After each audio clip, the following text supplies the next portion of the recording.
எனக்கு தெரியல. ஏன்னா அந்த மாதிரி நான் வந்து இங்க கொலம்போல ஷூட்டிங்ல இருந்தாலும் மைண்ட் ஃபுல்லா அவர் தான் இருக்கு எனக்கு. ஏன்னா இவ்வளவு சீக்கிரம் நடக்கும் நாங்க எதிரே பாக்கல. ஏன்னா அவர் நல்லா இருந்துட்டு இருந்தாரு. என்ன இருந்தாலும் எங்க கேப்டன் எங்களுக்கு இருக்கணும் தான் நாங்க ஆசைப்படுவோம். நாங்க ரொம்ப ஷாக். எனக்கு ஒரு கால் சிந்திக்கும் போது கொரோனா ஹாஸ்பிட்டல் அட்மிட் சொன்னோடனே மைண்ட் ஃபுல்லா அப்செட் ஆயிடுச்சு. அப்புறம் இங்க வந்து கேட்ட உடனே ஒரு 10 minutes ஒண்ணுமே புரியல எனக்கு. ஏன்னா அவரோட நாங்க வந்து பல வருஷம் கிட்டத்தட்ட நான் வந்து அசிஸ்டண்டா இருந்ததுல இருந்து நான் சொல்றது வந்து ஒரு 35 yearsல இருந்து எனக்கு பழக்கம். அப்ப என்ன வந்து கேட்பாரு ரகுமாஸ்டர், என்னடா ஸ்கூலுக்கு போற பொண்ணெல்லாம் மாஸ்டர் நீங்க அசிஸ்டண்டா கூப்பிட்டு வரீங்க, அப்படில இருந்து பழக்கப்பட்டவங்க. எனக்கு ஒண்ணுன்னா ஓடி வருவாரு. அந்த மாதிரி ஒரு கேப்டன் அவரு. அண்ட் என் வீட்டில் ஒருவர் நான் சொல்லுவேன், இன்க்ளூட் நீங்க நம்ப மாட்டீங்க, என்னோட பையனுக்கு பேரு வச்சதே கேப்டன் தான். என் பையனுக்கு பேர் வச்சு கேப்டன். எல்லா விஷயத்திலும் நாங்க ஒரு ஷூட்டிங் போனானா நாங்க வந்து ஒரு ஃபேமிலி மாதிரி. நான் எங்கேயாவது ஊருக்கு போறேன்னா போய் சேர்ற வரைக்கும் டேக் கேர் பண்ணுவார். அங்க இருக்கிற டான்சர்ஸ்க்கு எல்லாருமே நீங்க நம்ப மாட்டீங்க, எல்லாரும் அவங்கவுங்க பிரேக்குன்னு சொன்னா அவங்கவுங்க ஆர்டிஸ்ட் வந்து போய் கேரவன்ல உட்காந்து சாப்பிடறாங்க. அவர் அப்படி கிடையாது. வந்து டான்சர்ஸ் எல்லாம் சாப்பாடு போடுவாரு. சாப்பாடு போட்டு எல்லாருக்கும் கம்ஃபர்டபுளா இருக்கா. நாட் ஒன்லி அவரு டான்சர்ஸ் எல்லா டெக்னீஷியனையும் பார்ப்பாரு. வந்து கோவக்காரரா உங்களுக்கு தெரியும் தவிர இன்னொரு மனசு வந்து அவர் மாதிரி ஒரு சாஃப்ட் கேரக்டர் பார்க்கவே முடியாது. அந்த மாதிரி ஒரு மனிதர். அவரை இழந்துட்டோன்னா எனக்கு ஏதோ ஒண்ணு ஒரு தமிழ்நாடு ஒரு சின்ன ஷேக் ஆன மாதிரி ஒரு ஃபீல், ஒரு பூமி அதிர்ச்சி ஆன மாதிரி ஒரு ஃபீல். முடிவே இல்லை எனக்கு. இப்படி கேப்டன் ஏன் எங்களால விட்டு போனாரு அப்படிதான் என்னால சொல்ல முடியும். நீங்க அவருக்கு ட்ரைன் பண்ணிருக்க அந்த ஞாபகங்களை பகிர்ந்துக்க முடியுமா? நீங்க கொரியோ பண்ணும்போது அவரு உங்களுக்கு என்ன மாதிரியான சப்போர்ட்டிவா இருந்திருக்காரு? நீங்க முன்னாடியே சொன்னீங்க உங்களோட இருக்கக்கூடிய டான்சர்ஸோட நலன்லையும் அக்கறை எடுத்துக்குவாரு அப்படின்னு. அந்த மாதிரி உங்களோட இருக்கவங்களுக்கு என்ன மாதிரியான எஃபர்ட்ஸ் அவர் எடுத்தாருன்னு சொல்ல முடியுமா? இல்ல இப்ப ரீசெண்டா கூட இப்போ நான் ரம்பாவோட ஆட் எடுத்துட்டு இருக்கும் போது இப்பதான் சொல்லிட்டு இருந்தேன், வித்தவுட் பிரேக்ல ஷூட் போயிட்டு இருக்கு. அப்ப நான் ரம்பாட்ட இப்போ சொல்லிட்டு இருந்தேன், ரம்பா நான் ஒரு கேப்டன் படத்துல வந்து நான் வந்து வித்தவுட் பிரேக்ல நானும் என்னோட ஹேபிட் அந்த வித்தவுட் பிரேக்ல எடுக்கிற ஹேபிட். அப்ப என்னை திட்டுவாரு, நீங்க என்ன இது பாவங்க எல்லாரும் டெக்னீஷியன்ஸ் எல்லாம் கஷ்டப்படுறாங்க அப்படின்னு சொல்லிட்டு அப்படி ஒரு பேசுவாரு எங்களை. அண்ட் நாங்க ஒவ்வொரு டிராவல் பண்ணும் போது மறக்கவே முடியாது. அது இத்தனை சாங்ஸ் எடுத்திருக்கோம். ஒண்ணு வந்து கிட்டத்தட்ட 100 டான்சர்ஸ் கும்பகோணத்துல என்றும் இமயமலைன்னு சொல்லிட்டு அவருடைய வாக்கு ஐஸ்பீட் அவருக்கு டான்ஸ் அப்படின்னாலே என்னதான் கூப்பிடுவார், கலா தான் வேணும் அப்படின்னு சொல்லுவாரு. அண்ட் தவசியில ஒரு டூயட் சாங் பண்ணோம், அது வந்து ஸ்டேட் அவார்டே கிடைச்சது. எல்லா விஷயத்திலும் டேக் கேர் பண்ணுவாரு. அண்ட் ஷூட்டிங் விஷயத்துல 24 மணி நேரம் நாங்க சிரிச்சுக்கிட்டு தான் இருப்போம். எனக்கு வந்து நெக்ஸ்ட் டே மேரேஜ் பிஃபோர் டே வந்து கேப்டனுடைய படத்துக்கு ஷூட் பண்ணிட்டு போகும்போதும் எனக்கு ஆசீர்வாதம் பண்ணி அமைச்சாரு. ஸோ அந்த அளவுக்கு ஒரு ஃபேமிலி அட்டாச்சோட ஒரு பர்சன் எங்களை விட்டு தவறிட்டாருன்னு சொல்லும்போது ரொம்ப ரொம்ப டோட்டலா இன்னைக்கு நான் ரொம்ப அப்செட்ல இருக்கேன். நீங்க அவரோட ஒர்க் பண்ணதுல சிக்னிஃபிகண்ட் சாங்ஸ்னு எதெல்லாம் சொல்லுவீங்க? எந்தெந்த சாங்க்கு நீங்க அவருக்கு கொரியோ பண்ணீங்கன்னு சொன்னா இந்த நேரத்துல அதை தெரிஞ்சுக்கிறதுல நிறைய படம் என்றும் இமயமலை இதுல பண்ணியிருக்கேன். அந்த தவசி படம் ஃபுல்லா பண்ணியிருக்கேன். அப்புறம் ரம்பா அண்ட் விஜயகாந்த் சார் படம் பண்ணியிருக்கேன். அந்த படங்கள் பண்ணியிருக்கோம். அண்ட் அசிஸ்டண்டா பாத்தீங்கன்னா கேட்கவே வேண்டாம் அவ்வளவு படங்கள், எல்லா படங்கள் ராதிகா அண்ட் விஜயகாந்த் சார் படங்கள் பண்ணியிருக்கேன்.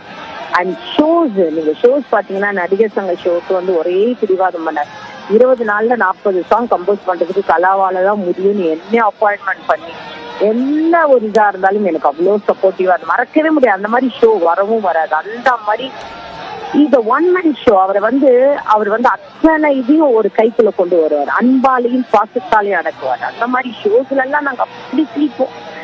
நான் சார் ஆடுங்க சார் அப்படின்னு சொல்லுவேன் நானு. மாஸ்டர் எனக்கு உடம்புல என்ன வருதோ அதை காமிங்க, சும்மா நீங்க ஆட வைக்காதீங்க சும்மா சொல்லுவாரு.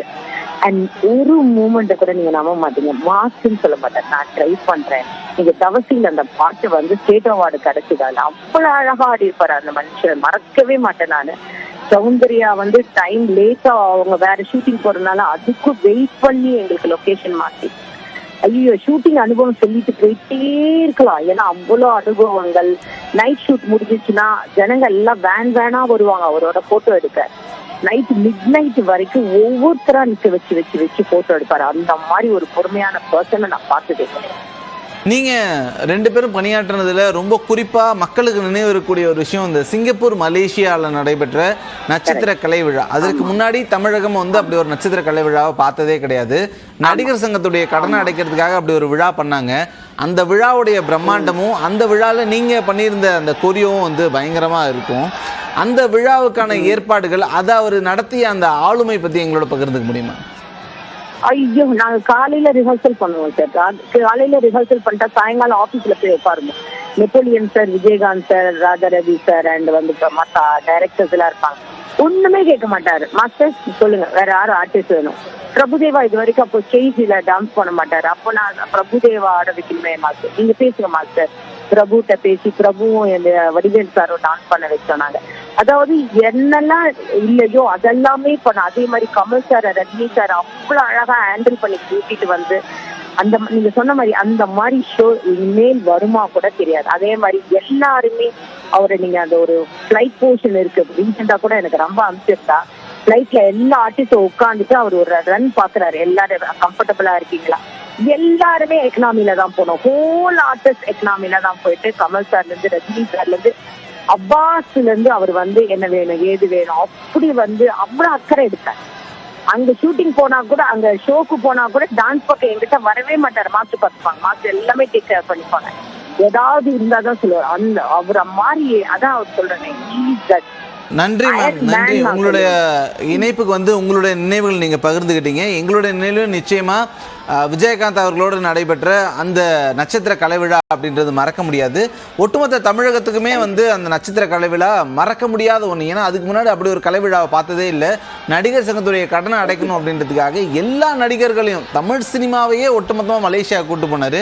விஜயகாந்தை தவிர்த்து இன்றைய தேதியில் எந்த ஒரு நடிகராலும் எந்த ஒரு ஆளுமையாலும் அப்படி மீண்டும் ஒரு முறை செஞ்சிட முடியாது அப்படின்ற மாதிரியான ஒரு செயலை செஞ்சார். இன்னைக்கு விஷால் அவர்கள்லாம் வந்து பெரிய பெருமையோட கண்ணீர் மல்க விஜயகாந்துக்காக பேசுறாரு அப்படின்னா அவர் செஞ்சு பார்க்கும்போது தான் தெரியுது இப்படி ஒரு விஷயத்தை நிகழ்த்துறதுக்கான சாத்தியங்கள் எவ்வளோ குறைவு அப்படின்றத. விஜயகாந்த்ன்ற ஒரே ஒருத்தர் வந்து நின்னாரு, அது நடந்துச்சு. அப்படி ஒரு பெரும் ஆளுமையா விஜயகாந்த் அவர்கள் இருந்தார். அந்த நினைவுகளை தான் வந்து நடன இயக்குனர் கலா அவர்கள் பகிர்ந்துக்கிட்டாங்க. விஜயகாந்த் அப்படின்ன உடனே உங்களுக்கு ஒட்டுமொத்தமாக நினைவுக்கு வருது அப்படின்றத சொல்லுங்க. அதற்கு முன்னாடி திமுக விழுப்புரத்தில் கலைஞர் தலைமையிலே நடந்த பொழுது அங்கே வந்து வாழ்த்தியவர் தளபதி அவர்கள் எப்படி விஜயகாந்த் அவர்களோடு நட்போடு பழகினாரோ அவரோடு சேர்ந்த நானும் இவரோடு நண்பராக பழகியவன். அவருடைய இழப்பு உண்மையிலேயே மிகப்பெரிய இழப்பு.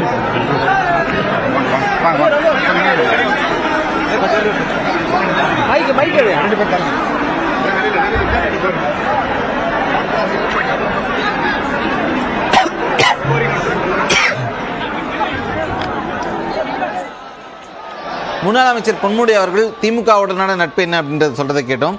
தொடர்ந்து பரணி அவர்களோட பேசிட்டு இருந்தோம். அவருடைய